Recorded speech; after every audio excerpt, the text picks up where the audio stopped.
I'm on track to successfully achieve that happiness. If the belief system is not true, then I am in big soup. Because my life pursuits have put me off track, not only taking me to destinations that I don't want to go, they are distracting me away from the destination I really want to go. And therefore it is very important that we understand what is it that I really want out of my life. Without a fundamental basic question, my energies expended day after day, it better be applied practically, pragmatically towards the outcome that I want to achieve. And therefore it is important that this belief system be questioned. Whether my perception is right or not. Whether this is the whole truth, or is it just some commercials which are dangling the carrot, telling me, Ajao, come towards me. I have all the answers for you. The world enticing me to telling me that if you're comfortable, you will be happy. Material comforts is the hallmark of happiness. By showing this sparsely clad woman lying in the beach in Bahamas as a mark of happiness, and many such charming frameworks given to me, and then I bite it.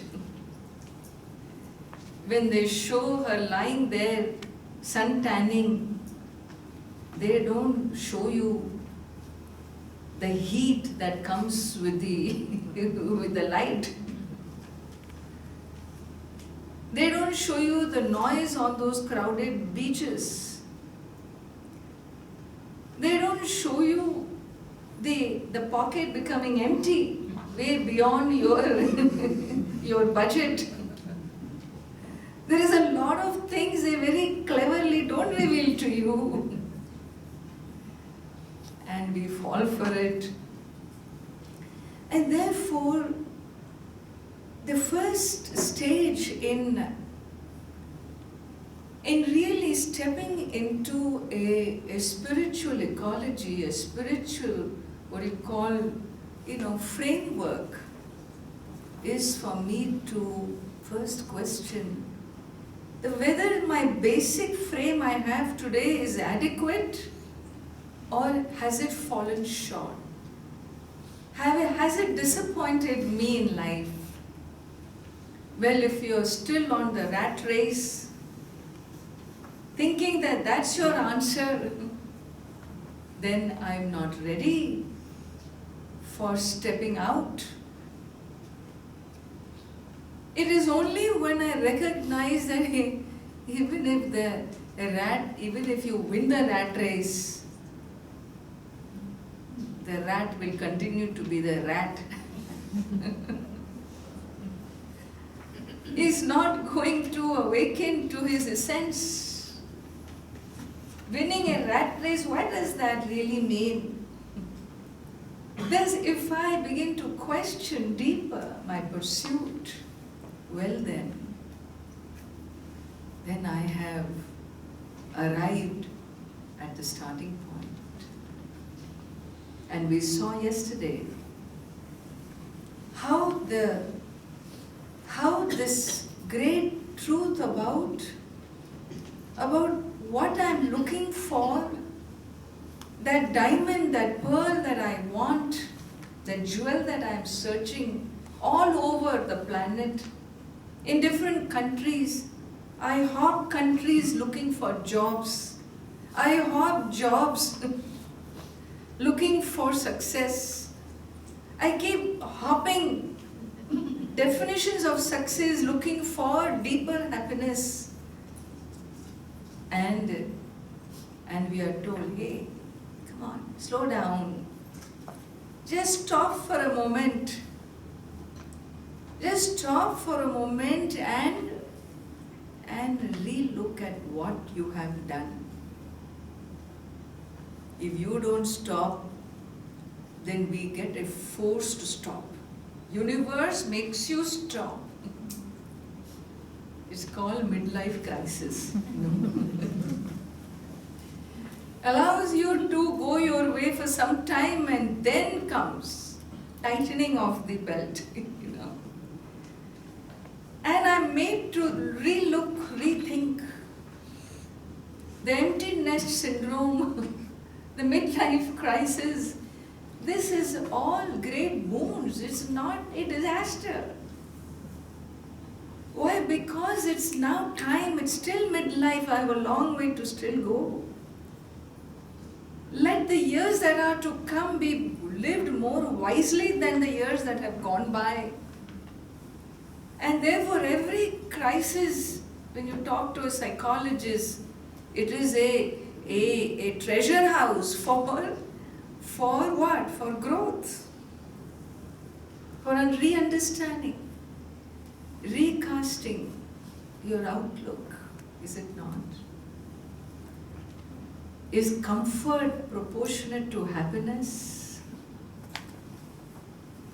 Is discomfort proportionate to unhappiness? How do you measure? I'm economically uncomfortable and therefore I'm unhappy.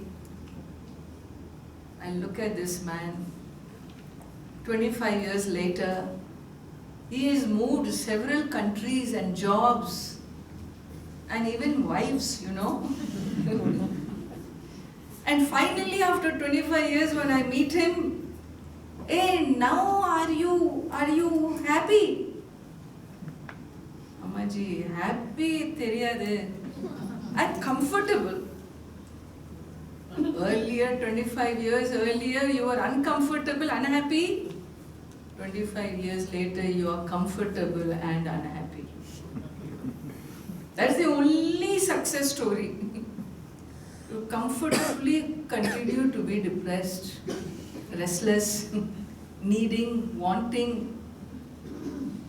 And what does this mean? Thus, when I question this great tradition, spiritual tradition of Advaita Vedanta opens up something very powerful for us. And reveals to us, hey, you are not who you think you are, this physical being. Searching for eternal happiness, searching for a spiritual answer. You are not a physical being. Don't take this physical experience as the last word. You are a spiritual being. A non-physical being living in the physicality. You already are a spiritual being.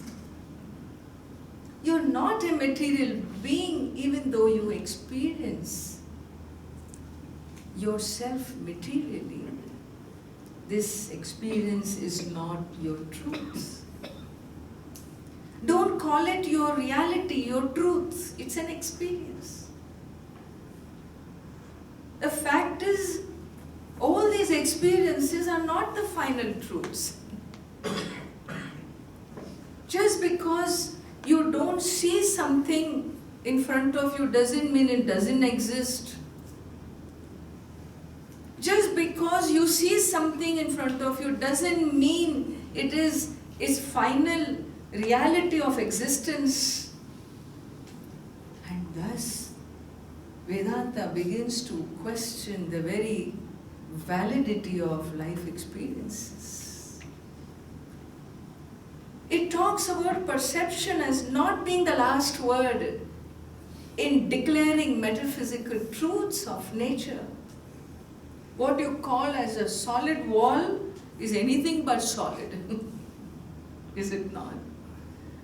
What you call this solid body is anything but solid. You recognize only when you see the first death in the family. And this man whom you call your father, so attached were you to your appa, and after cremation, when he is brought back, he comes back in a 1 foot by 1 foot dabba. That's all. Hey, this tall 6-footer, this big basketball player, this is all that's left of him. Which is the truth, this or that? Or neither is who he was, is it not? And so it's not my whole truth. And so the text unfolds. We've been seeing. We saw yesterday how it talks about the nature of the soul as being one who is the source of fullness. I am the source of fullness, limitlessness. As a conscious being, I am not restricted, confined, conditioned by space or by time. The nature of the soul is no different from the essence of the infinite. This is how we are made to understand, made to know who we essentially are. We saw how something that we consider so solid called kala, time, doesn't even really exist. Experientially there, we cannot say experientially it doesn't exist because 7:30 and we have all assembled, 9 o'clock and we all disappear. So there is something about this experience of kala that makes us engage with each other in a dialogue, in a vision, in a teaching. There is an experience, but is this kala really there? Are we experiencing time, or are we experiencing ourselves, our own presence?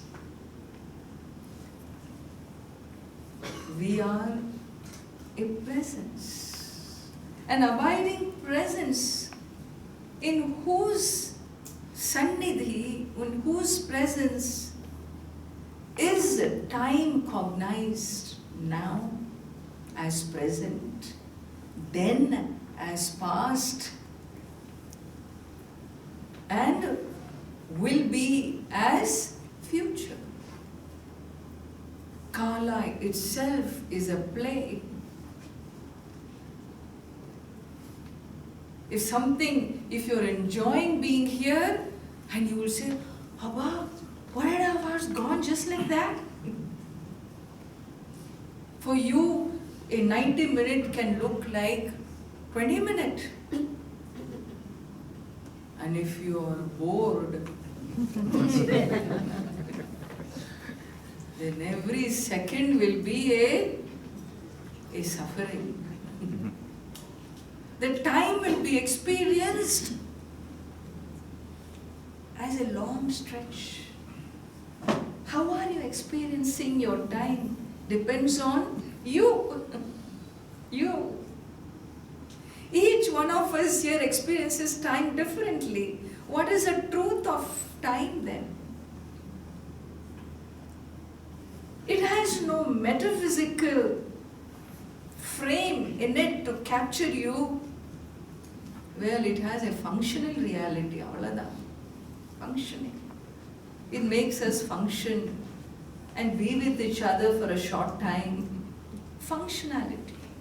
Space, functionality. Dividing space into rooms is not possible. How is it possible? The wall which divides space into Kalyana Mandapam, and in the Mandapam, lecture hall Mandapam, Annakshetra Mandapam, all these various Mandapams, those very walls are standing in space.